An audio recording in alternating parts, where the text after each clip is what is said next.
कुंडी साहब, जो पीटीआई और हुकूमत के दरमियान मुज़ाकरात हो रहे हैं, पीपल्स पार्टी भी इसमें शामिल है। दो मुतालबात है पीटीआई के, जुडिशल कमीशन बनाया जाए 9 मई के वाक़यात पे, हालिया एहतजाज के वाक़यात पे, और रिहाई की जाए उन रहनुमाओं की और कारकुनान की जो जेल में है। सो पीपल्स पार्टी क्या समझती है, ये दो मुतालबात काबिल अमल हैं, इन पर अमल हो सकता है? देखिए, पहली बात तो है कि पाकिस्तान पीपल्स पार्टी बिलीव करती है कि हमारे डायलॉग्स हों, हम डायलॉग्स पे बिलीव करते हैं, हम रिकॉन्सिलिएशन पे बिलीव करते हैं, और हम यही बातें करते थे। और पीटीआई के जो लोग हैं वो सालों साल से बात करते थे कि हम इनके साथ हाथ नहीं मिलाना, गले नहीं मिलना, जो हमारी ज़रूरत है उससे हम मिल लेंगे। मौलाना फजल रहमान को जो बुरा भला कहते थे, आज उनके पीछे नमाज़ भी पढ़ते हैं, उनके पाँव में भी पड़े रहते हैं, घुटने पकड़ रहे होते हैं कि आप हमारे सियासी मसीह हैं, हमें इस गर्दाब से आप निकालें। पीटीआई का मैं समझता हूँ कि जो डायलॉग्स हो रहे हैं अच्छी बात है, मैं उसको पॉजिटिवली कहता हूँ क्योंकि हमारी पार्टी से बिलीव करती है। लेकिन ज़ाहिर तौर पर मेरा ये ख्याल है कि हम इस पे जो है कोई एतबार नहीं है पीटीआई पे, और ये एक ढोंग है जो कि डायलॉग्स की सूरत में कर रहे हैं। आधा ग्रुप उनका हुकूमत के खिलाफ गालियाँ निकाल रहा होता है, आधा कहता है कि हमने डायलॉग्स करने हैं। ये 1 पॉइंट एजेंडे के ऊपर है कि हमारे बानी चेयरमैन को किस तरीके से एनआरओ मिल सकता है, वो उसकी जो है वो बख्शिश की जो है वो कम अज़ कम जो है लोगों के पाँव पड़ रहे हैं। उन लोगों पे बकौल इनके जो हम कहते थे कि ये चीज़ नहीं है, ये फॉर्म 47 वाले इनसे क्या बात करेंगे, अब उन्हीं फॉर्म 47 वालों के पाँव पड़ रहे हैं कि हमारे बानी चेयरमैन को रिहा कर दिया जाए। उनकी रिहाई जो है वो जुडिशरी ने करनी है, जिन जिनकी भी है वो जुडिशरी ने करनी है। अगर उनके करतूत ऐसे हैं जिसमें वो सज़ा हो सकती है वो सज़ा पाएंगे।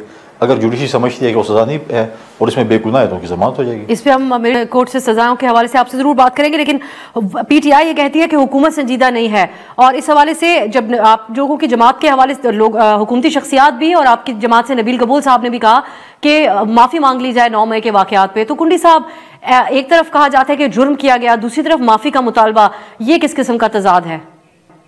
देखिए, 9 मई को जो वाक़या वो तो किया है इन्होंने, अब इस पर ये कह सकते थे कि हमने नहीं किया। कौन से लोग आए थे, क्या इंडिया से आए थे या मुल्क कोई और दुश्मन माल से थे? इन्होंने करवाया है, और आज तक इस डरे के साथ कि उन्होंने माफ़ी नहीं मांगी, हम चलो हमसे गलती हो चुकी है। मैं नहीं समझता कि माफ़ी से या चीज़ों से मसले हल हो सकते हैं। जब तक इस मुल्क में सज़ा जजा नहीं होगी चीज़ें नहीं हो सकती। अगर इन्होंने ये करतूत किया है तो बिल्कुल इनको सज़ा होनी चाहिए, अगर नहीं किया तो जमानत होनी चाहिए। अब माफ़ी से अगर आप एक GHQ पे हमला कर लें, कोर कमांडर घर पे हमला कर लें, किलों पे हमला कर लें, आप अपने शोहदा के जो है अपने हीरोज़ के जो है वो मुजस्मे जो उनके हैं या उनके जो भी वो हैं उसको आप मतलब है कि तोड़ फोड़ दें, उसके बाद आप बोलें कि जी मैं माफ़ी चाहता हूँ और मुझे माफ़ कर दो, ये मैं समझता हूँ कि एक्सेप्टेबल नहीं है। जिन्होंने करतूत किए हैं उनको सजा होनी चाहिए, जिन्होंने नहीं की उनकी जमानत होनी चाहिए। अब भी जो मुज़ाकरात हो रहे हैं इस हवाले से पीटीआई का तवज्जो इस्टेब्लिशमेंट के हवाले से ही है। रऊफ हसन साहब कहते हैं कि बात तो जो हो रही है वो इस्टेब्लिशमेंट से हो रही है, हुकूमत सिर्फ वसीला है। आप क्या कहते हैं इस पर? देखें उनकी हमेशा कोशिश रही है कि कभी हम अब्सोल्यूट नॉट जिसको कहते थे यूएस को, अब डोनाल्ड ट्रंप उनका मसीहा है, फिर इस्टेब्लिशमेंट का मसीहा बनना चाहती है। अगर वो ये बातें नहीं करेंगे तो इनका वोटर डिमोरलाइज होता है, वो शायद इनकी पार्टी छोड़ जाएँ। जैसे वो कहते हैं कि देखें इस्टेब्लिशमेंट भी हमारे साथ है, ट्रंप भी हमारे साथ है, फलां भी हमारे साथ है, इसलिए हम कर रहे हैं। तो अगर आप बातचीत इस्टेब्लिशमेंट के साथ करना चाहते हैं तो फिर उनकी अदालतों में जाकर ट्रायल भी फेस करें। फिर ये बातें क्यों करते हैं कि हमने सिविलियन ट्रायल फेस करना है और बातें फ़ौज के साथ करनी है? तो 2 in 1 चीज़ नहीं हो सकती। अगर आपने मुज़ाकरात सिविलियन के साथ करने हैं, पॉलिटिकल पार्टी के साथ करते हैं, तो फिर ये बात हो सकती है कि आपकी जो है वो ट्रायल भी सिविलियन कोर्ट्स में हो। अगर आपको इस्टेब्लिशमेंट के साथ मुज़ाकरात करने हैं, आपको उसमें खुशी है, तो फिर जाकर फिर मिलिट्री कोर्ट का सामना करें। मिलिट्री कोर्ट से जो सजाएं हुई पीटीआई के कारकुनान को, उस हवाले से मगरबी दुनिया हो या इंसानी हकूक के इदारे हों, उनकी तरफ से इसकी मुखालफत की जा रही है। आज पीपल्स पार्टी का इस पर क्या मौक़िफ़ है? बिलावल साहब ने मिलिट्री ट्रायल की मुखालफत की थी माजी में, लेकिन आज जो रद्द-ए-अमल है मगरबी ममालिक का, इसको आप मुदाखलत समझते हैं नून लीग की हुकूमत की तरह, या आज भी ये इंसानी हकूक की बात है जैसे माजी में आप लोग इसको इंसानी हकूक के तौर पर इंडोर्स करते थे? देखें, अगर मेरी इसमें ज़ाती राय ली जाए तो मैं समझता हूँ कि अगर एक चीज़ हुई है तो उसकी भी सज़ाएँ होनी है।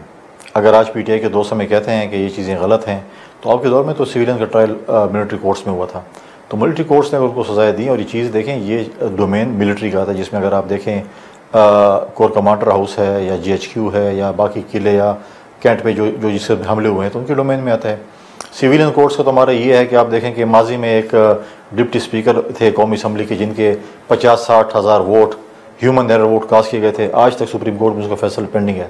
5 साल वो भी गुजर गए, साल ये भी गुजरने वाला है, आज तक उनका फैसला नहीं आ सकता। जब तक इस मुल्क में सज़ा जजा नहीं होगी तो ये चीज़ ठीक नहीं हो सकती। जहाँ तक आप कहते हैं कि मगरबी ममालिक, कभी हमने भी मगरबी ममालिक कहा है कि आपके मुल्कों में जो चीज़ें हो रही हैं इस तरीके से होनी चाहिए, इस तरीके से होनी चाहिए।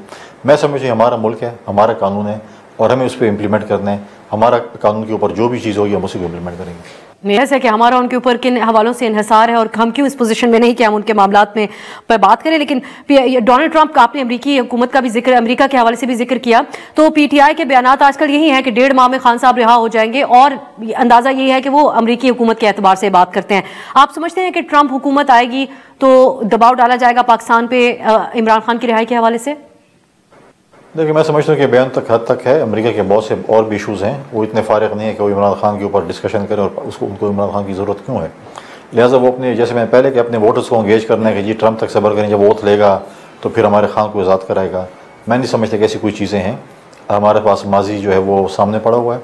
हमेशा मुल्क जो है, रियासत जो है या मुल्क जो है, वो एक दूसरे से बातचीत करती हैं, पर्सनैलिटी से बातचीत नहीं करती, गवर्नमेंट टू गवर्नमेंट बातचीत होती है। आखिर में बिलावल भुट्टो साहब ने आजकल एक मुहिम शुरू की हुई है पाकिस्तान में इंटरनेट बंदिश के हवाले से और सख्त तनकीद का निशाना बना रहे हैं फैसला साजों को, हुकूमत को इस हवाले से। लेकिन एक सवाल ये उठाया जा रहा है कि पिछले 1.5-2 साल में जितनी भी कानून साजी हो या फैसला साजी हो, उसमें पीपल्स पार्टी भी पेश रही, बिलावल साहब भी। सो आज ऐसा क्या हुआ कि उनको याद आया है कि मुल्क में इंटरनेट की बंदिश है, जिससे नौजवानों में गम और गुस्सा अब जब उरूज पे पहुंच चुका तो वो उनको मुखातिब कर रहे हैं? क्या ये दोहरा मयार नहीं? मैं नहीं समझता दोहरा मयार है। देखें, इस वक्त जो इंटरनेट की सूरत हाल इस मुल्क में है वो बिल्कुल ही लोगों की ज़िंदगी जीरन बनी हुई है। इंटरनेट, अगर हम बड़े मामूली यूज़र हैं उसके, जो है जिनमें फ़ाइल ट्रांसफ़र होती हैं, बाकी चीज़ होती हैं, हमें बड़े मसाइल हैं। जिनका बिज़नेस है, जिसका ऑनलाइन बिज़नेस है, जिनका कारोबार है, बहुत से लोग जो है, मुझे खुद ज़ाती तौर पर उनको जानता हूँ, जो कि दुबई शिफ्ट हो चुके हैं, मुल्क से बाहर शिफ्ट हो चुके हैं, क्योंकि उनका जो है ऑनलाइन सिस्टम सारा ख़राब हो चुका है। और ये चीज़ें मैं समझता हूँ कि हुकूमत को चाहिए था इसको ठीक करते हैं। आप इस वक्त जो बिलावल साहब ने जो बात की है, मैं समझता हूँ कि बिल्कुल उन्होंने बिल्कुल ठीक बात की है। और ये अभी कोई 1-2 साल कुछ ऐसा पहले ये चीज़ें हुई हैं।